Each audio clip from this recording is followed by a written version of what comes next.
మోకాళ్లలో గుజ్జును పెంచి నొప్పిని తగ్గించి సర్జరీని దూరం చేసే freedom walk. Welcome to Suman TV.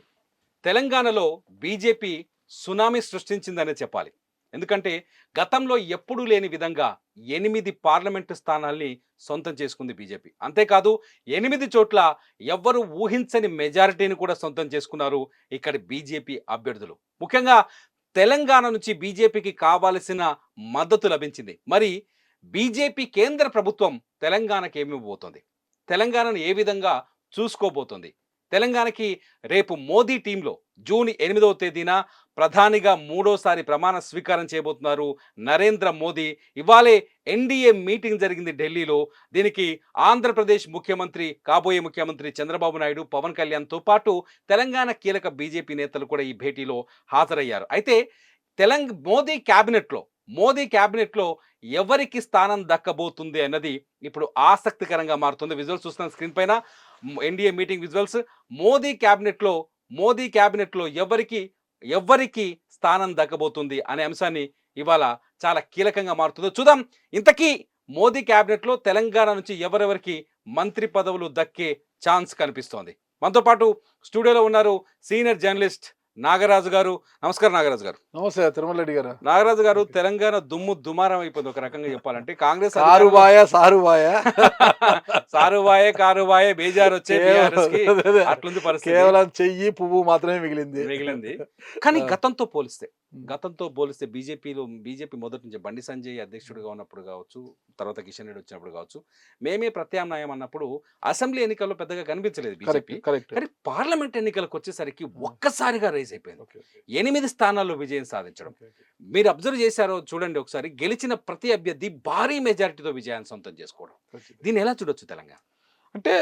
ఇప్పుడు తెలంగాణ తీసుకుంటే దక్షిణ భారతదేశంలో ఇప్పుడే మోదీకి మంచి పట్టు, అంటే బీజేపీకి, అంటే ఎన్డీఏ కావచ్చు, బీజేపీకి మంచి పట్టు దొరుకుతుంది. ముఖ్యంగా మనకు కర్ణాటకలో కావచ్చు, తెలంగాణలో కావచ్చు, ముందు నుంచి కూడా అంతో ఇంత పట్టు సాధించి ఉంది మనకు బీజేపీ.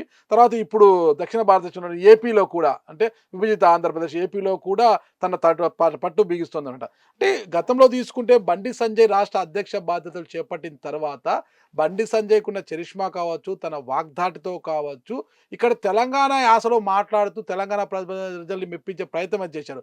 దాంతో బీజేపీకి ఒక గట్స్ ఉన్న నాయకుడు, గట్టి నాయకుడు వచ్చాడనే ఉద్దేశంతో చాలామంది కూడా బీజేపీ వైపు ఆకర్షితులైతే. ముఖ్యంగా నరేంద్ర మోడీ గారు ఎప్పుడైతే ప్రధానిగా బాధ్యతలు చేపట్టారో, నరేంద్ర మోడీ గారు తీసుకునే చర్యల కారణంగా ఏదైనా కూడా కాస్త ఇక్కడ మోడీ చరిష్మా, మరి బండి సంజయ్ గారి చరిష్మాతో బీజేపీ యొక్క ఇదైంది. ఎప్పుడైతే రాష్ట్ర నాయకత్వ బాధ్యతలు, అంటే రాష్ట్ర అధ్యక్ష బాధ్యతలు మార్పిడి తర్వాత కూడా 2023 ఎన్నికలకు ముందు తెలంగాణలో బీజేపీ కొంత వేవ్ తగ్గింది అనుకోవచ్చు. చెప్పాలంటే అప్పుడు బీఆర్ఎస్కి 2023లో ప్రత్యామ్నాయము ఇక బీజేపీ అనుకున్నారు అందరూ కూడా.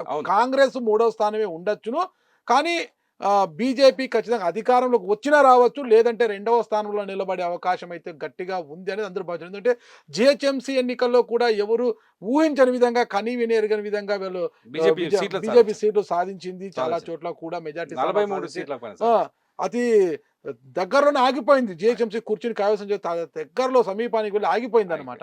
అంటే కాంగ్రెస్ పార్టీకి వచ్చిన స్థానాలన్నీ బీజేపీకి వచ్చిన స్థానాలకి అది చాంతాడంత దూరం ఉందన్నమాట. ఈ నేపథ్యంలోనే ఖచ్చితంగా 23 ఎన్నికల్లో బీఆర్ఎస్ కారును ఢీ కొట్టేది కమలం మాత్రమే అనే పరిస్థితి వచ్చింది. ఎందుకు ఉన్నట్టుండి స్తబ్ద అయిపోవడం, అంటే ఇక రేవంత్ రెడ్డి తర్వాత ఒక జోష్ రావడం, మొత్తం కూడా ఒకవైపు బట్టి విక్రమార్క పాదయాత్ర, రేవంత్ రెడ్డి పాదయాత్ర, ఇలా సభలు వరుసగా తమ వాగ్దాటి అందరిని పబ్లిక్ లో వెళ్ళి మొత్తంతో కూడా కాంగ్రెస్ మొత్తం రాహుల్ జోడో యాత్ర అదే సమయంలో ఎక్కడికి రావడము ఒక నూతనోత్సాహాన్ని తీసుకొచ్చింది. కాంగ్రెస్ శ్రేణుల్లో అంతా కూడా ఒక నూతనోత్సాహాన్ని తీసుకురావడము. అదేవిధంగా రేవంత్ రెడ్డి నాయకత్వ బాధ్యతలు, పిసిసి తెలంగాణ టీపీసీసీ బాధ్యతలు చేపట్టిన తర్వాత ఇక్కడ ఒక ఉత్తేజం అనేది వచ్చిందంటే రేవంత్ రెడ్డి వాక్చాతుర్యం కావచ్చు, అవన్నీ కూడా ఆకట్టుకునే విధంగానే ఉంటాయి కదా. దాంతో కొంత బీజేపీ కమలాన్ని కొంత సైడ్ చేసి కాంగ్రెస్ పార్టీ ఇప్పుడు మనం 29 ఎలక్షన్ సార్వత్రిక ఎన్నికలకు వచ్చేసరికి పెద్దగా ప్రచారం కనిపించలేదు. బీజేపీ నాయకులకి మామూలుగానే రొటీన్ గా చేశారు. జాతీయ నాయకత్వం కూడా తెలంగాణ పైన దృష్టి పెట్టింది. ప్రధాని మోదీ 3 సార్లు తెలంగాణలో మీటింగ్లు పెట్టారు. అమిత్ షా ప్రత్యేక కేర్ తీసుకున్నారు. బీజేపీ జాతీయ అధ్యక్షుడు జేపీ నడ్డా పదే తెలంగాణ పైన సభలు పెట్టారు. మా ఆదిలాబాద్ ఫోకస్ పెట్టారు. ఈ ప్రభావం ఎందుకంటే మన నిజామాబాద్కి వెళ్తే ధర్మపురి అరవింద్ ఎమ్మెల్యే అభ్యర్థిగా ఓడిపోయాడు, ఖచ్చితంగా. కానీ భారీ మెజార్టీతో గెలిచాడు ఎంపీ అభ్యర్థి. ఈటల రాజేంద్ర గారు కూడా 2 చోట్ల ఎమ్మెల్యే ఓడిపోయారు. అభ్యర్థిగా ఓడిపోయి ఈ రోజు మల్కాజీ నుంచి భారీ మెజార్టీతో గెలిచారు కదా. బండి సంజయ్ గారు కూడా కరీంనగర్ అసెంబ్లీ స్థానం నుంచి ఓడిపోయి భారీ మెజార్టీతో గెలిచారు. ఇక్కడ ఒకటే తెలంగాణ ప్రజానీకము ఆ, తెలంగాణ రాష్ట్రానికి వచ్చేందుకు ప్రాంతీయ పార్టీల వైపు చూస్తున్నప్పటికీ కూడా కేంద్రానికి వెళ్ళేసరికి బీజేపీ వైపే చూస్తుంది. బీజేపీ కేంద్రంలో అధికారంలో ఉంటేనే తెలంగాణలో తమకు న్యాయం జరుగుతుంది, తెలంగాణ అభివృద్ధికి కాస్తో కూస్తో దోహదపడుతుంది, అవకాశం ఉంటుంది అనేది అయితే తెలంగాణ ప్రజానీకం ఆలోచిస్తోంది అనేది అయితే స్పష్టంగా తెలుస్తుంది.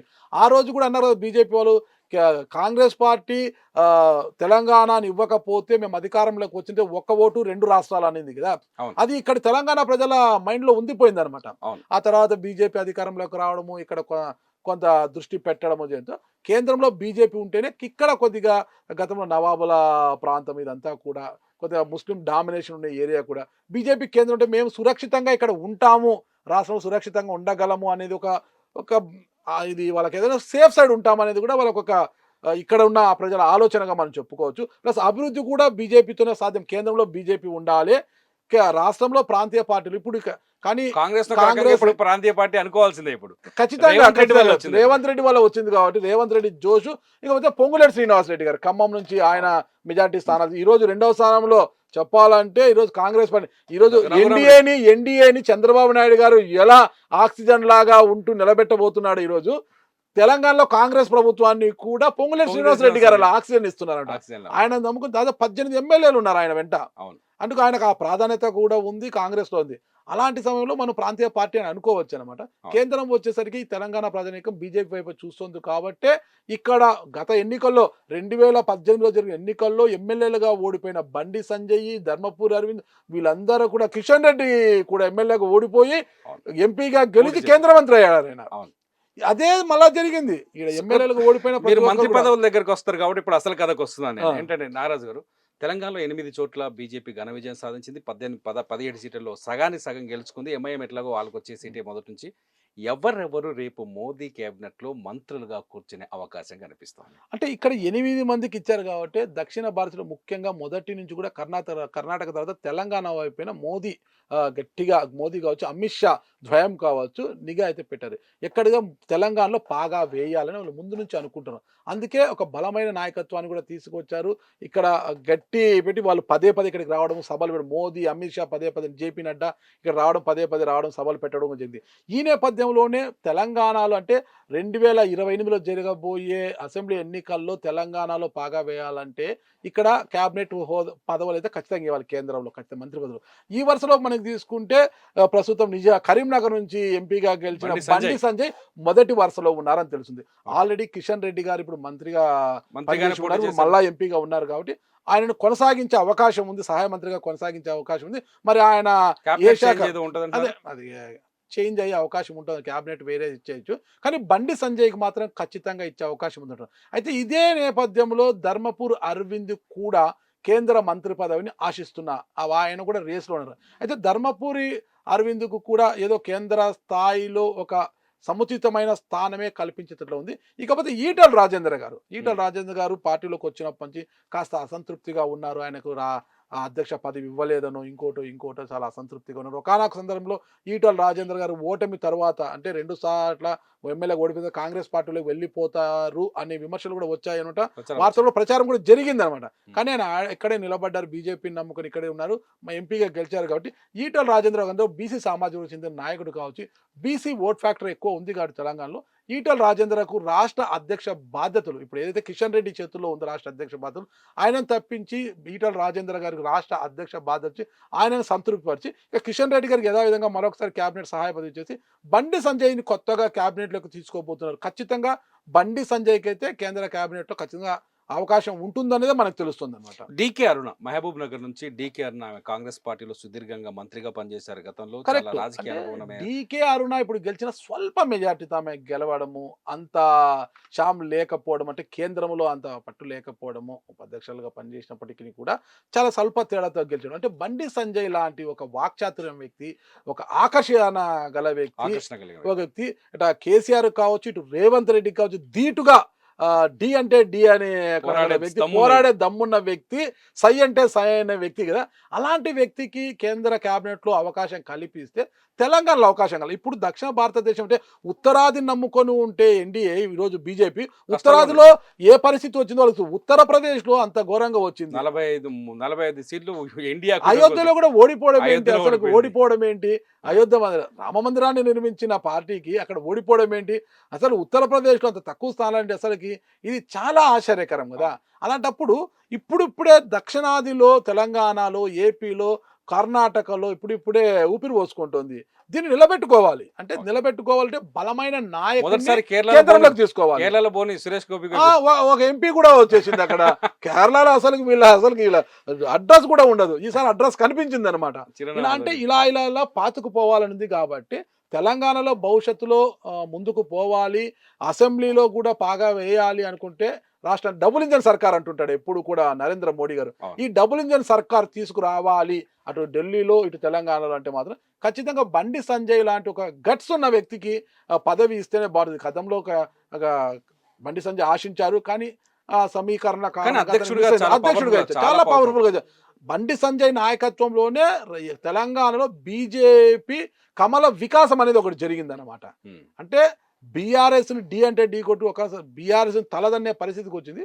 ఆయన మార్పిడి తర్వాతనే కాస్త ఊపు తగ్గిందని అంటున్నాము. కానీ అలాంటి నాయకుని ఖచ్చితంగా క్యాబినెట్లోకి తీసుకుంటారని స్పష్టంగా ఉంది. కానీ ధర్మపురి అరవింద్ అసంతృప్తికి గురయ్యే అవకాశం ఉంటుంది. కాబట్టి ఆయన కూడా సంజయ్తో పాటు ఒకే సామాజిక చెందిన ఇద్దరు మున్నూరు కాపులే, ఇద్దరు రెండోసారి ఎంపీలే. కానీ ధర్మపురి అందరూ సాటిస్ఫై చేయడానికి ఏదో ఒక పదవి ఇవ్వనున్నారు అనేది అయితే మనకు సమాచారం ఉంది. మొత్తానికి తెలంగాణ నుంచి మాత్రం ఈసారి కేంద్ర కేబినెట్ లో కీలకమైన పదవులు వచ్చే అవకాశం కనిపిస్తుంది 100%. ఎందుకంటే ఇప్పుడు ఏపీలో మంత్రి పదవులు, ఏపీలో బలోపేతం 8 మంది ఎమ్మెల్యేలు ఉన్నారు, 3 ఎంపీలు ఉన్నారు. ఇప్పుడు తెలంగాణలో కూడా 8 మంది ఎమ్మెల్యేలు, 8 మంది ఎంపీలు, ఎమ్మెల్యేలు కూడా ఉన్నారు. ఇక్కడ పదవులు ఇస్తేనే, పదవుల పందారం జరిగితేనే 2028 అసెంబ్లీ ఎన్నికల నాటికి బీజేపీ ఇక్కడ పాగా వేయడానికి అవకాశం ఉంటుంది. ఓకే, థ్యాంక్ యూ నాగరాజు గారు. ఇది మొత్తానికి తెలంగాణలో వచ్చిన 8 సీట్లు తెలంగాణకి ఈసారి వరంగా మారుతాయనిపిస్తోంది. తెలంగాణ నుంచి బండి సంజయ్కి వచ్చే క్యాబినెట్లో మోదీ టీంలో కీలకమైన స్థానం దక్కే అవకాశం కనిపిస్తుంది. అట్లాగే కిషన్ రెడ్డి ఇప్పటికే కేంద్ర మంత్రిగా ఉన్నారు, ఆయన కొనసాగే అవకాశం కనిపిస్తుంది. కొత్తగా ధర్మపురి అరవింద్కి పదవి వస్తుందా లేదా అన్నది మాత్రం ఆసక్తిగా ఉంది. చూస్తూనే ఉండండి అప్డేట్స్ కోసం సుమన్ టీవీ. సుమన్ టీవీలో మీ పర్సనల్ అండ్ బిజినెస్ ప్రమోషన్స్ కోసం కింది నెంబర్కి కాంటాక్ట్ చేయండి.